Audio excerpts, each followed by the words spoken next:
헤드라인 뉴스입니다. 전국 103개 학교에서 어린이 재난안전훈련을 실시하고 있는 가운데 동구 서부초등학교에서 전국에서 처음으로 훈련이 실시됐습니다. 코로나19로 휴관했던 울산과학관이 지난 16일부터 전시관을 재개관했습니다. 울산교육청이 전국 최초로 울산의 모든 학생에게 일회용 마스크 10장씩 무료로 지급하기로 했습니다. 시청자 여러분 안녕하십니까? 한 명의 아이도 포기하지 않는 울산교육. 울산 교육 현장에는 어떤 소식이 있는지 살펴보겠습니다. 행정안전부와 교육부가 공동으로 전국 103개 학교를 대상으로 어린이 재난안전 훈련을 실시합니다. 울산에서는 동구 서부초등학교에서 전국에서 처음으로 지난 17일에 훈련이 실시됐습니다.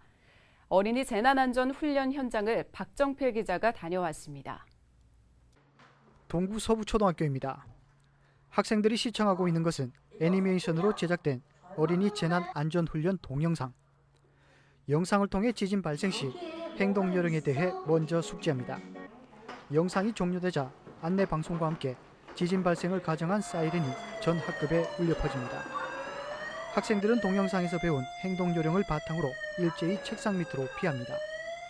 또 학교 내 대피 이동 동선을 숙지하고 재난 시 생존 유지를 위한 생존 배낭 꾸리는 방법까지 배웠습니다. 생존 가방을 싸고 빨리 밖으로 대피해서 저기 동영상에 나온 대로 하면은 지진이 일어나도 살 수 있을 것 같아요. 안 다치고. 어린이 재난안전훈련은 행정안전부와 교육부가 시도별 참여 학교를 거점으로 재난안전교육 문화를 확산시키기 위해 마련한 것입니다. 체험중심 안전교육 연구학교로 지정된 곳은 울산 서부초를 포함해 전국적으로 모두 103개 학교. 이 가운데 서부초가 전국에서 가장 먼저 훈련을 실시했습니다. 실제 훈련을 진행하는 어린이 재난안전훈련은 학생이 주도적으로 만들어가는 안전교육입니다. 올해 본교는 안전교육 연구학교로 지정되어 어린이 재난안전훈련을 운영하며 코로나19 예방수칙을 최대한 지키며 실시 중입니다. 코로나19 사회적 거리두기 실천을 위해 실제로 야외 운동장으로 대피하는 훈련은 하지 않았습니다.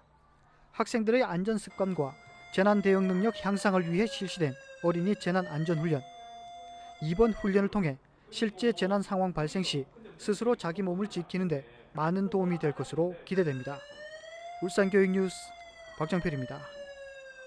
울산과학관이 코로나19 확산 방지를 위한 잠정 휴관을 끝내고 지난 16일부터 전시관을 재개관했습니다. 다만 코로나19 생활 속 거리두기 지침에 따라 입장 인원을 제한하고 관람객이 밀집하는 프로그램은 운영하지 않는 등 제한적으로 운영하기로 했습니다. 전시관은 매일 3회 각 90분씩 운영되며 회차별 최대 60명씩 체험할 수 있습니다.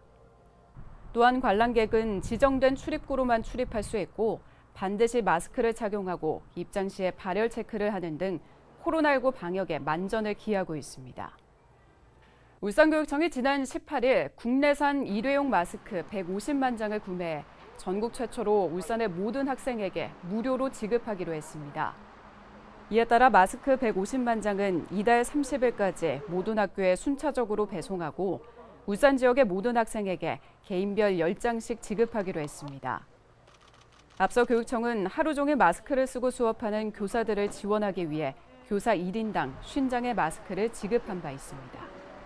울산교육청과 울산광역시 교육청 공무원 노동조합 연합이 지난 12일 제2회 노사공동 사랑나눔 헌혈봉사를 실시했습니다.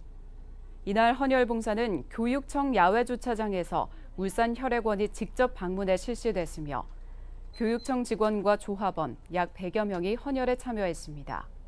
한편 울산교육청 노사는 헌혈봉사를 비롯한 독거노인 무료봉사, 환경정화 활동 등 정기적인 사회봉사와 나눔 문화를 실천해오고 있습니다. 울산여자중학교가 학생들의 환경 친화적인 정서 함양과 지역 주민들의 휴식 공간을 위해 명상숲을 조성했습니다. 이번 사업은 중구청과 지난 1월에 체결한 업무 협약에 따라 운동장의 503제곱미터 부지에 1,600여 그루의 수목을 심고 사계절 내내 아름다운 녹지 공간으로 꾸몄습니다.